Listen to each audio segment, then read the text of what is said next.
প্রিয় দর্শক, সংবাদপত্রে বাংলাদেশ অনুষ্ঠান থেকে আমি রেজানুর রহমান আপনাদেরকে স্বাগত জানাচ্ছি। বিভিন্ন জাতীয় দৈনিকে প্রকাশিত খবরের বিশ্লেষণ নিয়ে আমাদের আজকের এই অনুষ্ঠানে অতিথি হিসেবে উপস্থিত আছেন বিশিষ্ট রাজনৈতিক বিশ্লেষক শরীফুজ্জামান শরীফ। কেমন আছেন? ভালো আছি। পত্রপত্রিকায় প্রকাশিত কয়েকটা গুরুত্বপূর্ণ শিরোনাম আপনাকে পড়ে শোনাই, তারপর আমরা আলোচনায় যেতে চাই। দৈনিক প্রথম আলো, হামের উপসর্গে 11 শিশুর মৃত্যু। 4টি বড় কেন্দ্রে উৎপাদন কম, বেড়েছে লোডশেডিং। মধ্যপ্রাচ্য পরিস্থিতি, শান্তি আলোচনার চেষ্টার মধ্যে ইরানে আবার হামলার হুমকি।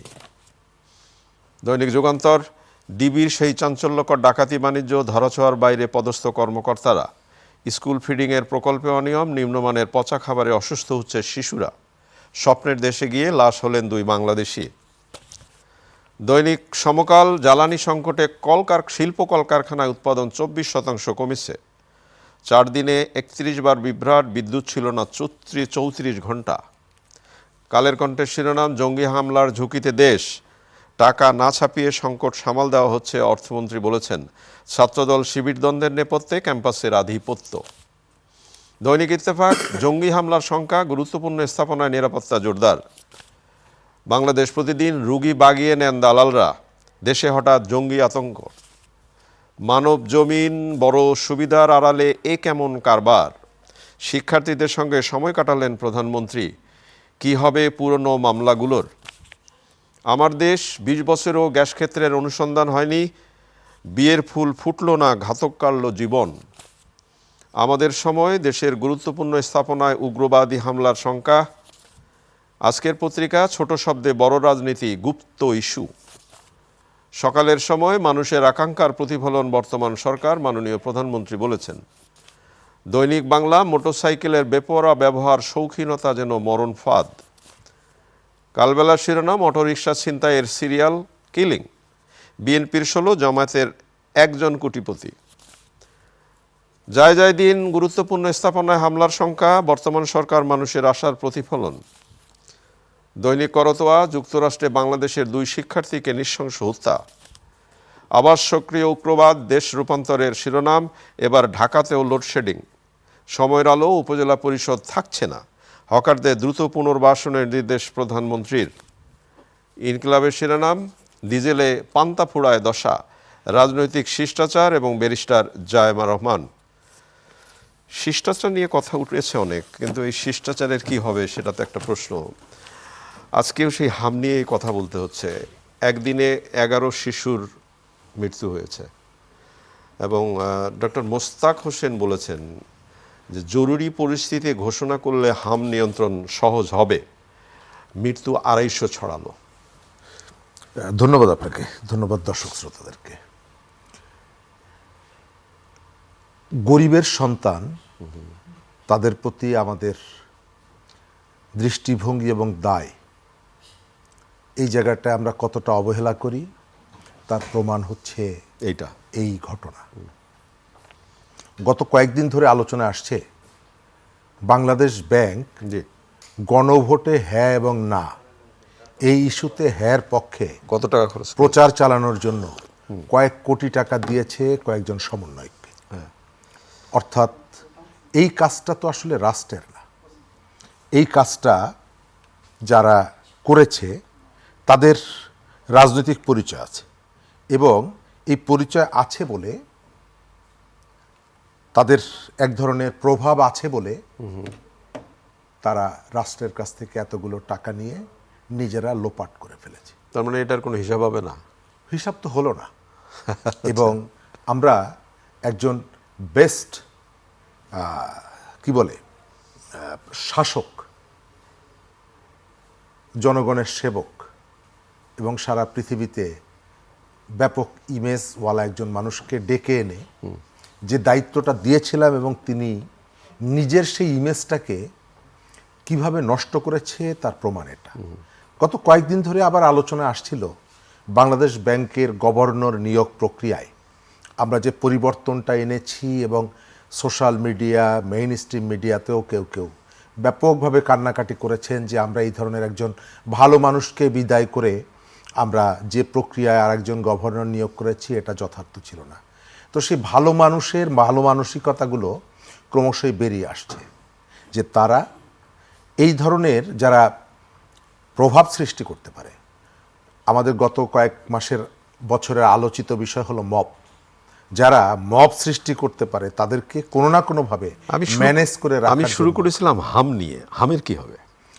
তো এই জায়গাগুলোতে হামের যে জায়গাটা, এটা অবহেলা করা হয়েছে। প্রথমত আমি মনে করি যে ডক্টর মোস্তাক হোসেন জি। তিনি জনস্বাস্থ্য বিষয়ে অনেক দিন ধরে কাজ করেন। সরকারের বক্তব্যগুলো কখনো কখনো পরস্পর বিরোধী হয়ে যাচ্ছে। প্রধানমন্ত্রী গত পরশুদিন বলেছেন যে অন্তর্বর্তী সরকারের অবহেলার কারণে এটি হয়েছে। গতকালকে আবার আমাদের স্বাস্থ্যমন্ত্রী বললেন যে গত দুটি সরকারের জন্য এটি হয়েছে। অর্থাৎ আমরা এই মুহূর্তে কার জন্য হয়েছে তার থেকে গুরুত্বপূর্ণ কি হলো করতে হবে সেটা। কি করতে হবে এই মুহূর্তে। আমি মনে করি যে সরকার যেহেতু এই চ্যালেঞ্জটা ক্রমশই বিস্তৃত হচ্ছে, এবং সরকার এই মুহূর্তে বিশেষজ্ঞদেরকে নিয়ে, আমাদের দেশীয় যে বিশেষজ্ঞ যারা আছেন জনস্বাস্থ্য নিয়ে কাজ করেন, তাদের মতামতটা নেওয়া উচিত। এবং এই সময়ের মধ্যে অনেক দিন পেরিয়ে গেল, যে ধরনের মনোযোগ আকর্ষণ করা দরকার, আমার ধারণা অনেক জায়গায় সেই ধরনের মনোযোগ আকর্ষণ না করে এটা 2 রেজিম নাকি 3 রেজিম নাকি 4 রেজিমের কারণে হয়েছে, এই আলোচনাটা হচ্ছে। এই সময়কালে রেজিমের আলোচনাটা আমরা একটু সাইডে রেখে সংকটটা নিরসন করার জন্য কিভাবে দ্রুত এই টিকা পৌঁছে দেওয়া যায় এবং এই পরিস্থিতি মোকাবেলা করা যায়, সেটাই জরুরি। শহরের মানুষের যে সুযোগ সুবিধাগুলো পায় এর ভেতর থেকে বোঝা যায়। এই যে সংখ্যাটা বললেন, কারো মৃত্যুই কাম্য না, কিন্তু এর 10 ভাগের 1 ভাগ শিশু যদি শহরের অথবা ধনী এলাকার শিশু হতেন, তাহলে বাংলাদেশ ওলট পালট হয়ে যেত। এটা হচ্ছে বাস্তবতা। জ্বালানি নিয়ে আজকের রিপোর্টে রয়েছে বেশ পত্রিকায়, শিল্প কলকারখানায় উৎপাদন 24% কমে গেছে এবং রাজধানীতে 150 মেগাওয়াট লোডশেডিং দেওয়া হচ্ছে। যদিও বিদ্যুৎ প্রতিমন্ত্রী বলেছেন যে যেহেতু গ্রামে হচ্ছে রাজধানীতেও দিতে হবে, তার কারণ বৈষম্যটা দূর করতে হবে।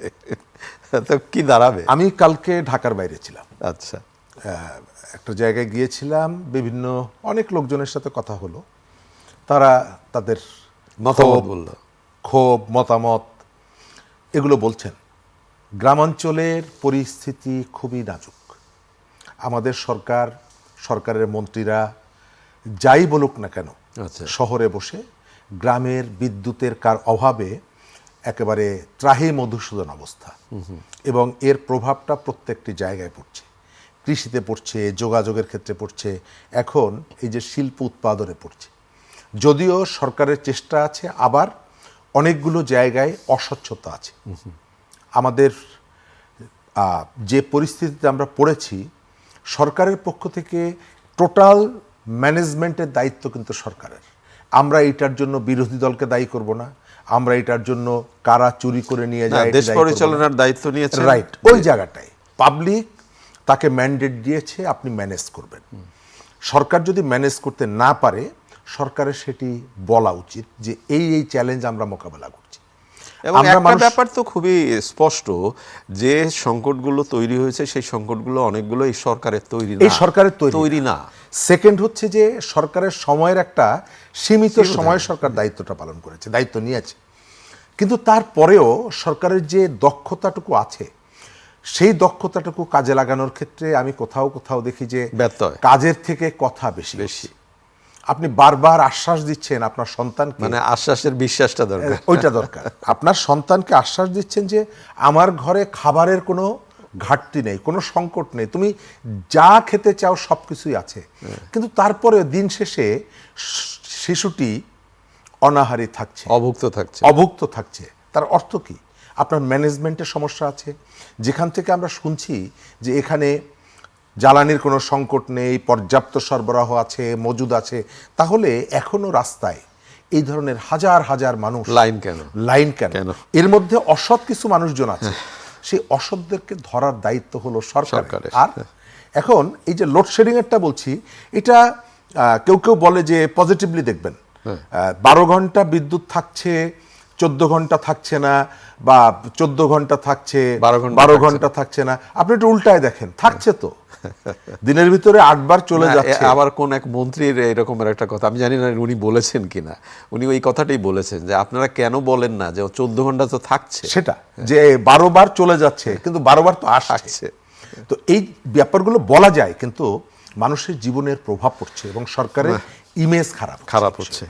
এই যে ইমেজের কথা বললেন, আমরা এই 2-2.5 মাস তো হয়নি, এর মধ্যেই পাল্টাপাল্টি অভিযোগ শুনতে পাচ্ছি। যেমন আজকের সংবাদ শিরোনাম, আওয়ামী লীগের পথ অনুসরণ করছে বিএনপি, ডক্টর শফিকুর রহমান বলেছেন। ডাক্তার, রাজনৈতিকভাবে জামায়াতকে নির্মূলে কাজ করতে হবে, ফখরুল ইসলাম আলমগীর বলেছেন। এবং জামায়াত নেতা আরেকটা কথা আবার বলেছেন, 1000 চেষ্টায়ও আওয়ামী লীগ হতে পারবেন না। তাহলে এটা কি হতে পারবে না, আওয়ামী লীগ কি হতে পারবেন না? এই জায়গাটাই বিরোধগুলো চলছে। হ্যাঁ, ওই যে বললাম যে কালকে একটা সময়ে অনেক সময় ব্যয় করেছি, তো এই আলোচনাগুলো হচ্ছিল। কেউ কেউ মনে করে সরকার, আমরা যেভাবে চেয়েছিলাম সরকার সেটি হয়তো পুরোপুরি পূরণ করতে পারছে না, কিন্তু 2 তার মাসে পুরনো চ্যালেঞ্জ আছে। 2 মাসেই ওই জায়গাটাই কয়েকজন বললেন যে মাত্র 2 মাসের মধ্যে সরকারকে যেভাবে হুমকি দেওয়া হচ্ছে, তাড়িয়ে দিব, নামিয়ে দিব, ঝুলিয়ে রাখবো। আপনি শুধু হুমকির কথা না, জঙ্গি হামলার আশঙ্কাও তো আজকে বিভিন্ন পত্রিকায় এসছে শিরোনাম। এটা গতকালকে থেকেই শুরু হয়েছে। তো প্রথম জায়গাটা হচ্ছে যে সরকারের কতগুলো চ্যালেঞ্জ আছে, জি, সীমাবদ্ধতা আছে, ব্যর্থতাও আছে।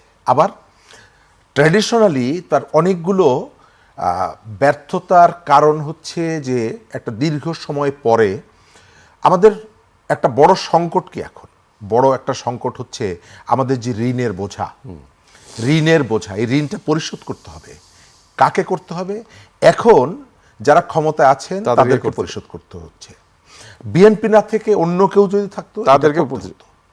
আবার যারা ঋণটা করেছেন তারাও যদি থাকতেন এটা করতে হতো। এটা একটা প্র্যাকটিক্যাল ইস্যু, এটাকে আপনাকে অ্যাড্রেস করতে হচ্ছে। এবং টাকা যদি আপনার কাছে না থাকে তাহলে অনেক সমস্যা বাড়ে, টাকা থাকলে সমস্যাটা কমে। আবার টাকার কথা নিয়ে তো আবার আলোচনা উঠেছে যে আপনি ব্যাংক থেকে না টাকা ছাপিয়ে আবার লোন নিতে হচ্ছে, টাকা ছাপাতে হচ্ছে, ঋণের জন্য টাকা ছাপানো হয়নি, এজন্য সরকার বলছে আইএমএফের পেছনে পেছনে তাকে ঘুরতে হচ্ছে। এইগুলোর কারণটা হচ্ছে যে আমাদের অর্থনৈতিক যে টানাপোড়েনটা আছে। সরকারকে এই জায়গাটায় তার ব্যয় কমানোর জন্য কতগুলো পদক্ষেপ নিতে হবে। অনিয়ম যেগুলো আছে, অনেক জায়গায় অনিয়ম আছে। জ্বালানি খাতে অনিয়ম হচ্ছে, এটা অস্বীকার করা যায় না। এই যে হুমকি, পাল্টা হুমকির কথা বলছেন, পাল্টা হুমকিটা আমরা প্রথম থেকেই দেখছি। যদিও এই যে যারা হুমকিগুলো দিচ্ছেন তারা এক সময়, আজ থেকে 1.5-2 বছর আগে একেবারে হরিহর আত্মা ছিলেন, একসাথে সরকারে গেছেন, সরকার চালিয়েছেন, নির্বাচনে তার প্রতীক বর্গা নিয়ে বা ধার নিয়ে নির্বাচন করেছেন, এগুলো আছে। হঠাৎ করে এই অস্থিরতা কেন? এর পেছনে অবশ্যই রাজনীতি আছে। তবে মানুষের মধ্যে এই ধরনের একটা ধারণা আছে যে অন্তত নির্বাচিত একটা সরকারকে এত স্বল্প সময়ের মধ্যে আপনি যেভাবে হুমকি দিচ্ছেন ফেলে দেওয়ার জন্য, এটা সম্ভবত রাজনীতিতে নতুন ঘটনা। আবার পার্লামেন্টে বসে আপনাদের পারস্পরিক যে সৌহার্দ্য, এটাও কিন্তু মানুষের মধ্যে সংশয় তৈরি হচ্ছে যে রাস্তায় এসে আপনারা যেগুলো বলছেন এগুলো আর্টিফিশিয়াল কিনা। ভেতরে ভেতরে কোনো একটা ঘটনাকে, দৃষ্টিকে মানুষের অন্যদিকে সরিয়ে দেওয়ার জন্য এটি করা হচ্ছে কিনা। আর লাস্ট যে জায়গাটা, আমাদের টোটাল যে দ্বন্দ্বটা আসলে ক্ষমতা কেন্দ্রিক।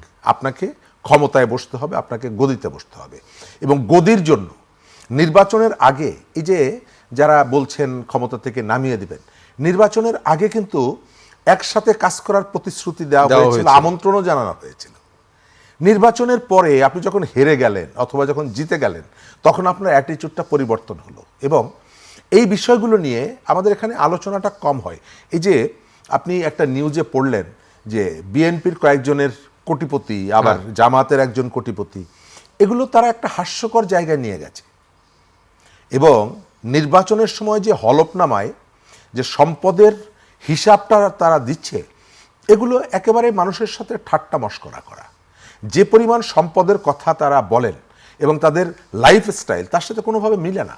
অর্থাৎ সংসদ সদস্য হওয়ার আগেই তিনি মানুষকে একটা বিভ্রান্তিকর অসত্য তথ্য দিয়ে তিনি তার রাজনৈতিক দায়িত্ব পালনটা শুরু করেন এবং তার কাছে আমরা অনেক কিছু আশা করি, রাইট, আমরা তাদের কাছে অনেক কিছু আশা করি, কিন্তু সেই আশাটা তা পূরণ করতে পারেন না। শিক্ষা প্রতিষ্ঠানগুলোতে দেখতে পাচ্ছেন যে ঘটনাগুলো, এটাও কয়েকটা জায়গায় দেখলাম, আপনার পরস্পরের প্রতি শ্রদ্ধার জায়গাটা এটা একেবারে শূন্যের কোঠায়, শূন্যের কোঠায়, একবারে শূন্যের কোঠায়। একেবারে শূন্যের। আমরা এই যে জুলাই অভ্যুত্থানের ভেতর থেকে আমরা যে আমাদের যে অ্যাচিভমেন্টগুলো আছে, আবার অনেকগুলো জায়গায় আমাদেরকে স্বীকার করতে হবে যে আমরা তরুণদের মধ্যে এক ধরনের অস্থিরতা তৈরি করে দিয়েছি। এক শ্রেণীর তরুণ মনে করে যে কাউকে বেয়াদবি করা এটা হচ্ছে এক ধরনের ক্রেডিট, এটা হচ্ছে এক ধরনের হিরোইজম। এবং এটা আমাদের smartness, এখানে smartness। স্টার যে নেতৃত্ব, স্টার নেতৃত্ব, তারা যে সমস্ত শব্দ ব্যবহার করছে প্রকাশ্যে, এই শব্দগুলো একেবারে ঘনিষ্ঠ বন্ধুরা তাদের আড্ডায় পর্যন্ত এই শব্দগুলো ব্যবহার করেন না। এবং আপনি এর মধ্যে একটা ধোঁকাবাজি খেয়াল করবেন। আমি যখন ক্ষমতায় থাকছি তখন এক ধরনের, এই যে গত 3 দিন ধরে আলোচনা হচ্ছে যে মত প্রকাশের স্বাধীনতা, তো আজ থেকে কয়েক মাস আগে আমার যতটুকু মনে পড়ে ডাকসুর ভিপি তিনি থানায় মামলা করেছিলেন। কেন? ওই যে মিম পেজগুলো, এটি তো ঠাট্টা করে মানুষকে নিয়ে। কই, তখন তো আপনি বলেননি যে এটা ঠিক না, মানুষের মতামত এটা ঠিক না। তখন আপনি মামলা করেছেন। আর এখন এসে বলছেন তারেক রহমান বিএনপির প্রধান, তিনি প্রধানমন্ত্রী, অবশ্যই তার কতগুলো সমালোচনা করার জায়গা আছে। অবশ্যই করবেন, সমালোচনা আপনি করবেন, শালীনতা এবং অবশ্যই সমালোচনা করার অধিকারের জন্য আপনি একটা গণঅভ্যুত্থান করেছেন। কিন্তু কোনটা সমালোচনা আর কোনটা অশ্লীলতা এটা যারা বুঝতে না পারে, এবং অশ্লীলতা আপনি যেটা বললেন যেটা একটা ধরনের হিরোইজম যারা মনে করে, এটা অসভ্যতা। অসভ্যতা কখনো হিরোইজম হতে পারে না, সাহস হতে পারে না। তারেক রহমানের কন্যা, আপনি তার যদি রাজনৈতিক কোনো ভাবনার আপনি ক্রিটিক করতে পারেন, আপনি করবেন, কিন্তু তাকে কার্ড বানিয়ে তার ছবি দিয়ে আপনি এত কিছু বোঝেন, এই কাজটা যে অন্যায় এটি আপনি বোঝেন না। স্বাধীনতা মানে যা খুশি তাই করার নাম স্বাধীনতা না, যা খুশি তাই করতে না পারার নামই হচ্ছে স্বাধীনতা। কিন্তু আমাদের এখানে হচ্ছে, এবং আপনি খেয়াল করে দেখবেন যে এই ব্যাপারগুলোকে বিবেচনা করা হচ্ছে একেবারে রাজনৈতিক দৃষ্টিভঙ্গি থেকে। সার্জিস আলমের সম্পর্কে সোশ্যাল মিডিয়ায় একটা পোস্ট দিয়ে একজন সরকারি কর্মকর্তা চাকরি হারিয়েছিলেন ও অন্তর্বর্তী সরকারের সময়, কই তখন তো আপনার কাছে মনে হয়নি যে এটা ঠিক না? কারো বিরুদ্ধে আপনার কথা বলা উচিত না। আমাদের ঢাকা বিশ্ববিদ্যালয়ের আলোচিত একজন শিক্ষক, তিনি তাকে আপনি গলা ধরে গাড়ি থেকে নামিয়ে আবার কি করলেন? আমাদের আলোচিত নোমানি ম্যাডাম, আমি তো কালকে দেখলাম যে পুরনো পোস্ট যে তিনি তার বিরুদ্ধে অশ্লীল কথা বলার কারণে তিনি থানায় মামলা করেছেন।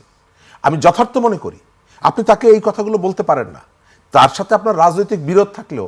তো নোমানি ম্যাডামকে আপনি অশ্লীল কথা বলতে পারবেন না, কিন্তু তারেক রহমানের মেয়েকে বলতে পারবেন। কেন? তিনি রাজনীতি করেন এই কারণে। আপনি খেয়াল করে দেখবেন এই সময়কালে রাজনীতিবিদদের স্ত্রী এবং কন্যাদেরকে যেভাবে আক্রমণ করা হচ্ছে, এটাকে কোনোভাবেই তো সভ্যতার মধ্যে পড়ে না।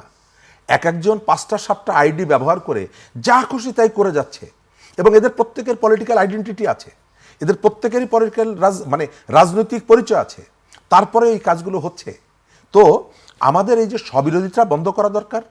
আমি সেটি কেবলমাত্র তারেক রহমানের ক্ষেত্রে প্রযোজ্য না, এমনকি বিরোধী দলের নেতা তার পরিবারের সদস্যদেরকেও যদি নিয়ে কেউ কটাক্ষ করে, সেটাও বন্ধ হওয়া দরকার। সেটাও এটাকে কোনোভাবেই আপনার মত প্রকাশ বলা যায় না।